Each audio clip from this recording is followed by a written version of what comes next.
Welcome to the Connor's Corner segment of Ask the Lawyer. With me right now is Kris Tanto Paranto. There's a film out right now called 13 Hours, and there's a little bit of controversy. And we've got one of the real heroes of the film, not an actor hero, but the real guy. How you doing today, Kris? I'm doing well. Thank you for having me on the show. I really appreciate it. You were there in Benghazi on September 11, 2012. You've seen the film. Actually worked on the film. How close is the film to the truth? Very, very, very close. In fact, we could have thrown you got to wait and to stand down in the movie. We could have thrown a little more weight in there. Actually, I was told to wait twice that night. The firefights, the intensity of bullets flying by, they could have even added more. To be honest with you, the accuracy, you got to milk some characters. You don't have time to build all the characters. So basically, our chief of base there. It's our chief of base, but it's also we had a staff team leader that is kind of basically the same character and they both were together the whole night, and they both really didn't do much for us, obviously. Also, the interpreter that was there is a combination of three different interpreters, but it's mainly the one that we had there on the ground that night by the name. I can't give his real name, but we call him Henry in the book. But it's also, we've got a Libyan interpreter that was out at the airport.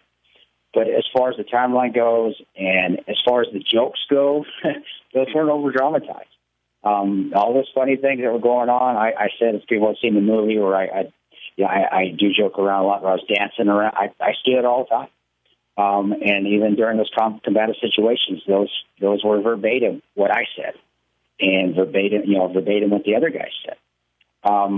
Now, so really, I know some of the critics some critics have said the movie is over-dramatized. It's not at all.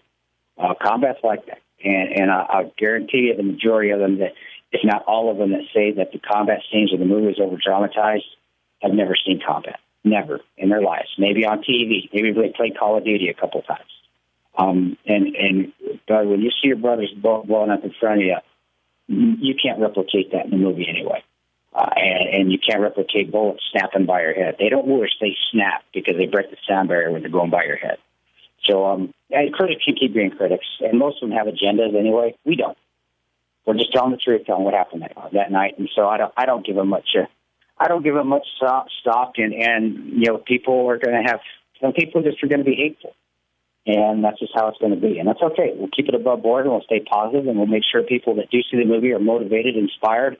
And they have a renewed faith in patriotism, and a renewed faith in God, and a new renewed faith in people that go and serve overseas, if they're willing to sacrifice their lives for others. I hope that's what people get out of it. And here's another point of controversy. You guys are almost being called liars by some quarters, because you're saying you heard stand down, and people saying it didn't happen that way. Now, if I've got to believe a former military guy, I'll take a former military guy over a bureaucrat or a politician. But how do you feel about that? Well, initially when it was first going on, we didn't have a voice to it. It made us angry. It made me and Tig angry, because me and Tig were the ones that were being told to wait, and Tig was the one that was being told to stand down. And of course, it's out in the open. We're all watching it. It does make you angry. But now that we have a voice to it, and we see that people are believing us, which they should, because it happened. And saying exactly what you said, whose word are you going to believe? The bureaucrats, or are you going to believe the guys that are actually out there sacrificing their lives for others? And that has renewed my faith in the American people, that they do still have that faith, and they are that strong conviction to support the military, to support people that they know are out there risking their lives daily, and not the bureaucrats. So honestly, it makes me proud, again, to be an American. It raises my patriotism up. As far as the bureaucrats go, and I think, if anything, that sort of comments is just kind of showing them in a true light, that they don't care about the truth. All they care about is agendas, where we just care about telling the truth and telling the story. And if they want to attack us, fine, let them. Let them attack us. Let them waste their energy. Hey, we're telling people what took place, and we're the ones that know, since we were there. And we have no agenda. We have no reason. We have no reason to lie. We're not going to gain anything from lying at all. And we lost our jobs. We lost doing things that we love doing by telling the truth. So, I can't change people from doing that. I just can keep doing what I'm doing and trying to remain positive about the whole situation. Now, you said the movie also shows faith in God. Can you explain that to the listener who hasn't seen the film yet? Sure. Well, there's actually even mention of it. Pablo Schreiber, who plays me in the movie, and Pablo is an excellent actor, did an excellent job. Him and I have actually become very good friends. He got my mannerisms down perfectly. He's not quite as good a dancer as I am, but he tried in the movie. He looks okay. But there's a scene where we're up on the roof, and I remember saying this, and we were going up and saying, it's between the second and third firefight, and we're kind of just reminiscing, thinking, and me and Boone, and I'm talking to him. I said, you know what? I said I never really get scared of that, and that was because of my faith in God. It's that I'm not scared because I know that's His plan is for me to be there, and I accept that. I don't think and worry that I'm going to die on this roof. I'm never going to see my family again. I'm up there because God wants me up there, and then I continue saying that as long as I'm doing the right thing, God will take care of me. And people have asked me, well, were you thinking that as long as you're doing the right thing, God's going to keep you alive? And that's not what I meant by that comment. I meant saying that God will take care of me means that even if I die or something happens to me up on this rooftop, that's God's way. He's taking care of me. That's His plan. I'm letting go. I let go of control. He has control in those situations. And when you're able to do that, you're able to have a clear mind. You're able to think clearly. You're not worried, and you're able to fight that.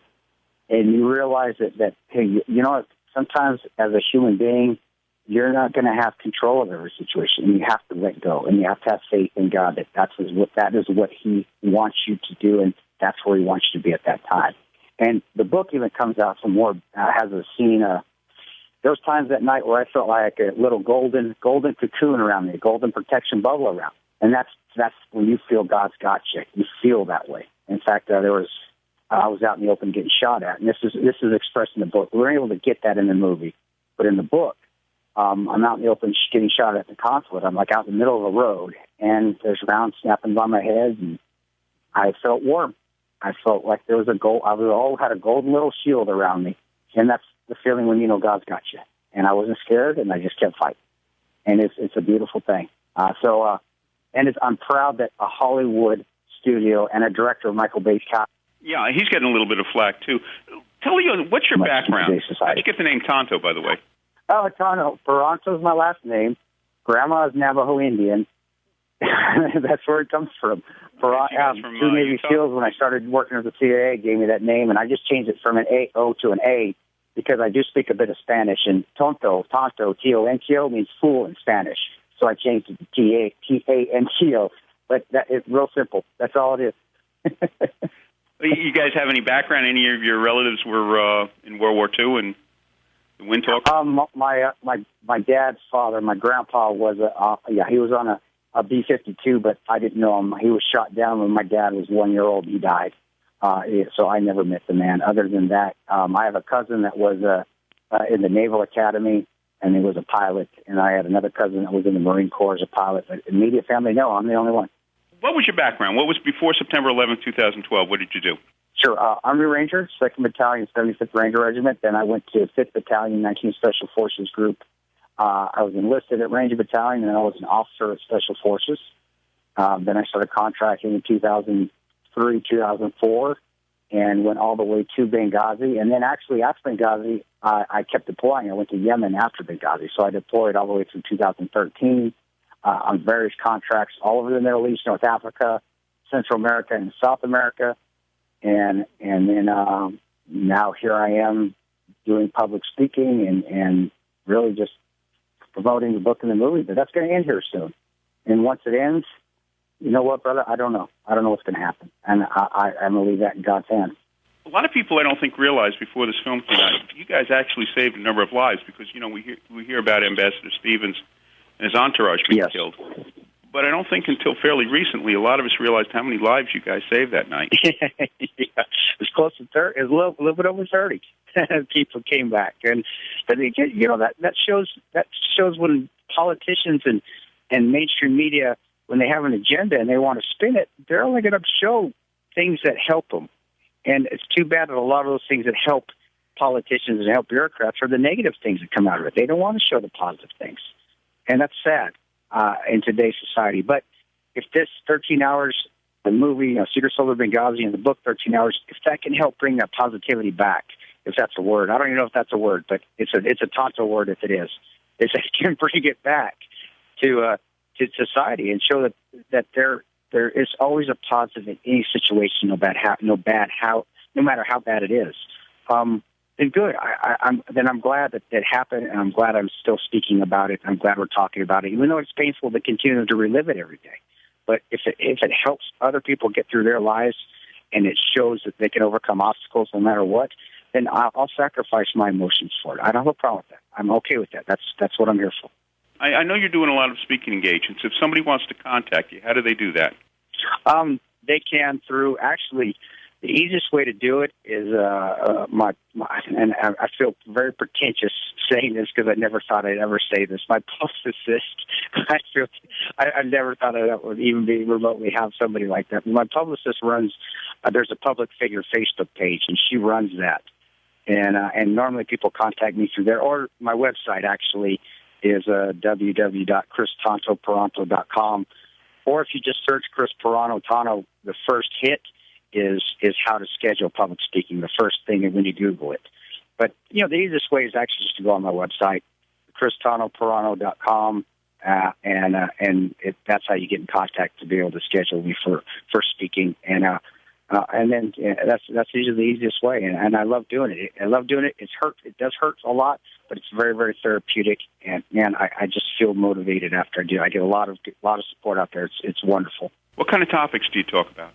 God in combat, leadership, because of not only Benghazi, but because of myself being an officer, and there's a lot of experiences going through Ranger School and leading troops, and then also as a contractor, I was the detail leader for two ambassadors' details in Baghdad, Ambassador Khalil Zad and Ambassador James Jeffrey, dealing with crisis situations, how to deal with crisis situations and overcome.